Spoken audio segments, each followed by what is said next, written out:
बोलो प्रेम से राधे श्याम की शोभा पाए सखी श्री राधे निभाई गो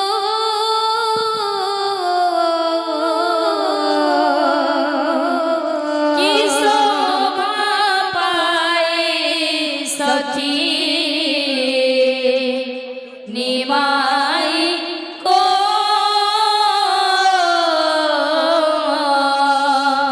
बाबू जेहेतु गोटे पड़ोशी किचन बाबू चली ता साथ गोटे पड़ोशीर बोल्ड अच्छे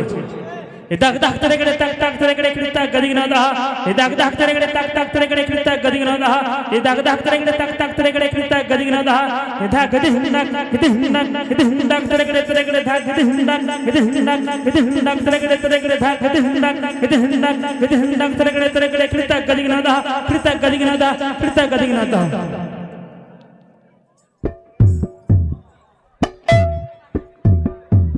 बोल बोल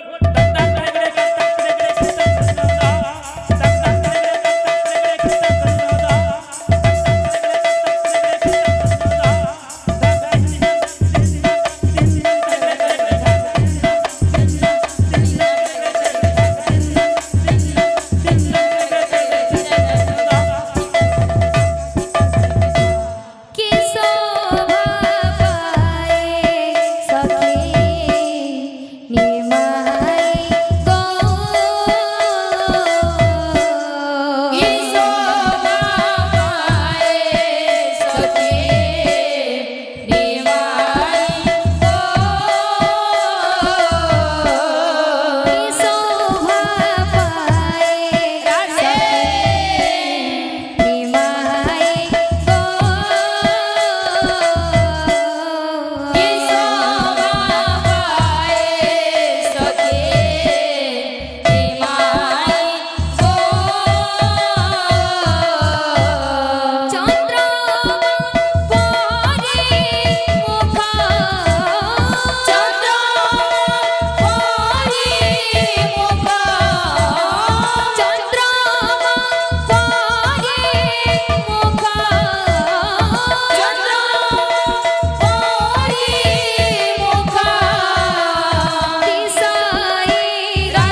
आजा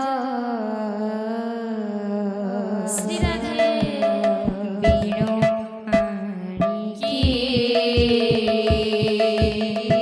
सखी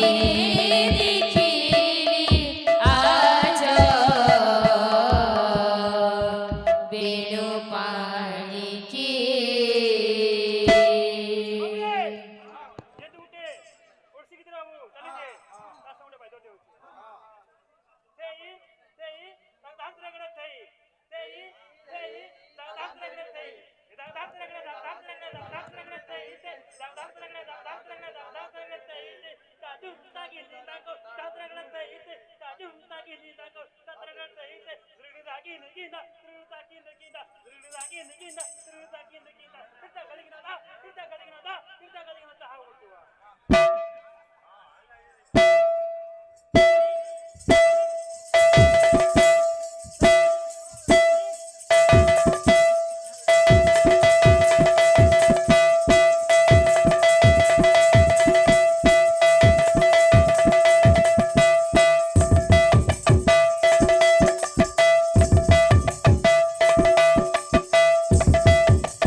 सखी रे